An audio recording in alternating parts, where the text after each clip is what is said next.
And the problem with what they did is they tried to cater to both the pros And the casuals. and the casuals. So you have an imbalance to what people want. What did they do? They kind of closed the skill gap. Yeah, Street Fighter 5 is actually super easy. It is the easiest in the entire series of Street Fighter. Right. It's the most accessible when it comes to new players compared to Third Strike and Street Fighter 4, where everything is very tight. Yeah, it's all about skill. All about skill. And you don't get to talk about these things. You don't get to talk about the stuff and start out as a podcast and start out wanting to just play games, and then you come up with this community of talking about things. And I think Game Ako now has this new segment in their podcast. It's called Galore, G-A lore, Game Ako lore. They talk about the lores of the games, which not many people hear in the Philippine community, but they're starting that now. They're doing that. Well, honestly, I've been seeing some people who talk about lore. There's this guy I met in college. I met him, big fucker. Right. He initially came to me because I look like your stereotypical nerd in college. That you do. Yeah. He approached me about Gundam. So of course, yeah, I know about Gundam. And then that's where our friendship started. Then we started talking about games and stuff. That's basically how our And these guys are bringing it to mainstream, and that's what's really exciting about this, is that being able to open that platform of discussion and storytelling, and being able to talk about things that on a different level. And again, thank you very much. It was a great opportunity for me to hang out with you guys. Soon we'll do this again. And we'll talk about more stuff, and maybe we can join you in your podcast soon. So like this time we're gonna do it. That's great. Now, talking about stories, that's another thing Filipinos are very good at. Especially married men are very good at that. You know it. Storytelling in the Philippines is ingrained in our culture, with our folklore, with our mythos. It's been carried over with the example of Bayani, by Rania the Games. They came up with this story that's loosely based on the Philippine heroes, that's in a post-apocalyptic world and everything is modern, but still has that rich roots going back to Philippine history. And again, the comic book character Wave has just been introduced. She's a Filipina. I've heard about that, but I've never gotten around to reading it. It's not yet released. She's going to be part of the debut team of Agents of Atlas, and they're going to go against Malekith. Malekith? Of all people, of all beings, Malekith is back, and he is going to try and conquer all the 9 realms, including Midgard. So obviously, of course, I mean, we're at Midgard right now. We're at Midgard right now. So she's going to be part of the Agents of Atlas, alongside other international heroes, inclusive of a Chinese dude who does martial arts and stuff. I'm not saying that's stereotypical. I mean, we already have Danny Rand, but still. No, Danny Rand, Iron Fist, but storytelling and how it's embedded in Filipino culture is so rich that it spans time. And now it spans media. Yeah. Before, we had a comic book. One of the things that I really enjoyed reading was this comic book called Trese.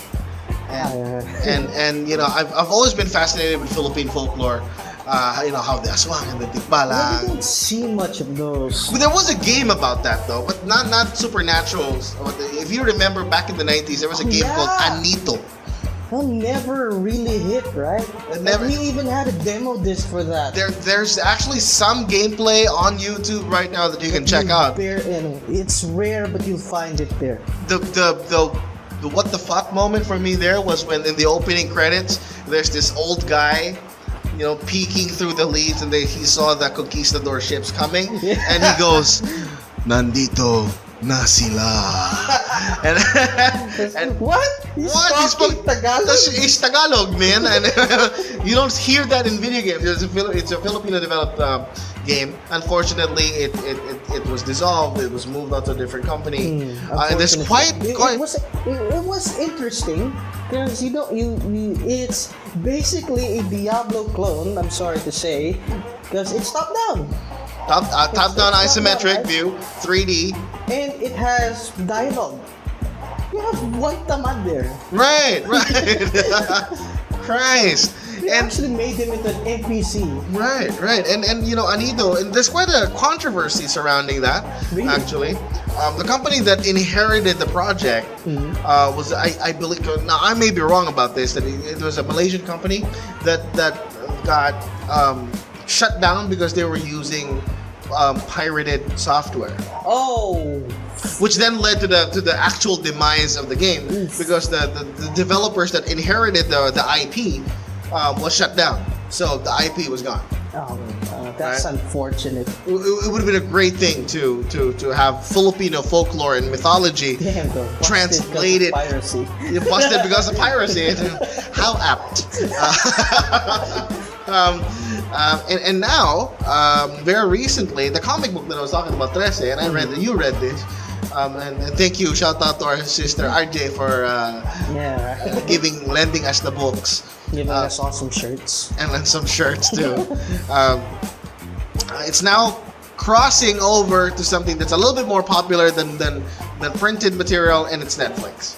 Surprisingly, I was actually surprised when I saw that announcement. Well, I didn't see the announcement. I was skimming through Netflix one day.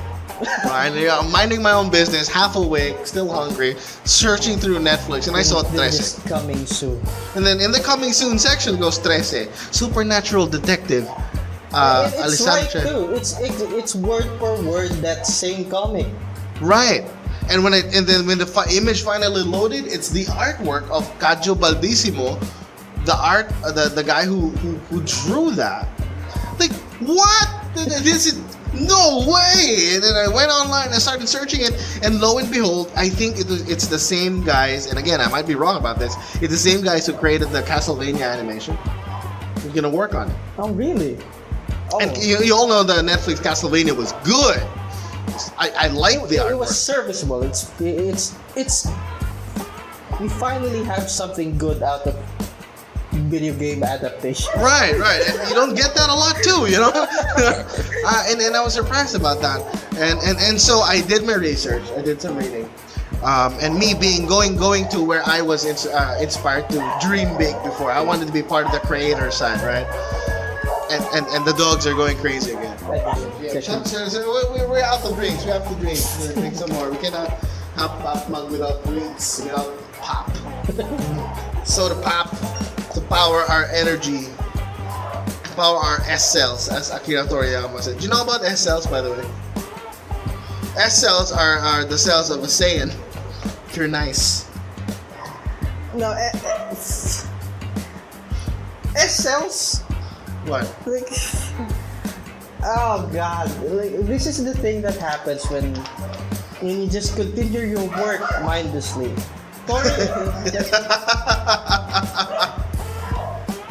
Toriyama just wanted to end it in Z. After Cell, after Majin Buu, Right. he wanted to end it there. But then Toei wanted more Goku, please.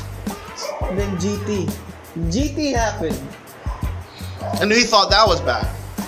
It was fine, I guess. I mean, it introduced Pan as a granddaughter.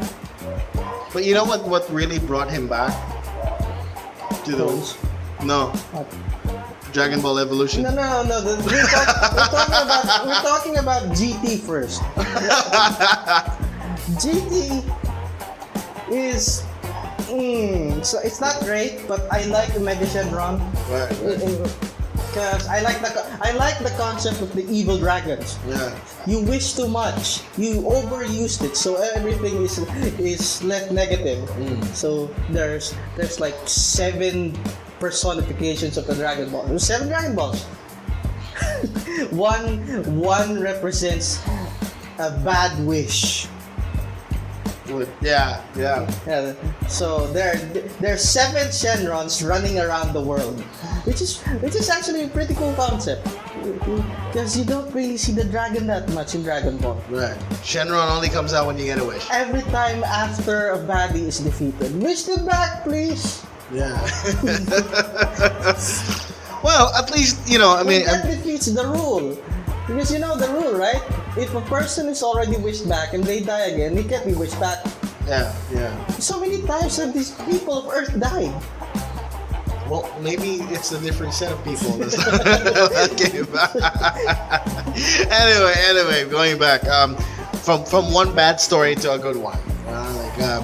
I did my research and I did a little bit of reading about the Philippine folklore and which eventually led me to stalking the co-creator of Trese.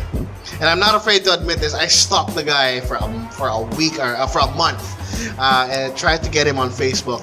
And finally, you know, again, as the second back to back comeback episode of Pop Mag, I had the distinct honor and pleasure of talking to yet another creator, Pinoy creator, who had a really good thing going. And I had the opportunity to talk to the creator of Trese himself, the co-creator of Trese himself. Kajdo Baldisimo was the guy who drew Trese and the comic. But the guy who wrote it, Mr. Budjette, I got the opportunity to do a one-on-one interview with the guy. Ooh. That's something that I'm really proud of, and I got to ask him a lot of things, and we had a really good conversation about how to write stuff and what's next for Filipino writing community and how he came up with the whole idea of Trese. And this is yet another example of somebody who dreamt about something and dreamt big. And with the help of his friends and with the help of his determination, he was able to get to live the dream big too. So I can only gander in awe of what has been achieved. And without further ado, I'd like you guys to listen in to the conversation I had with Mr. Budjette, which I'm getting his name right now, by the way. Finally.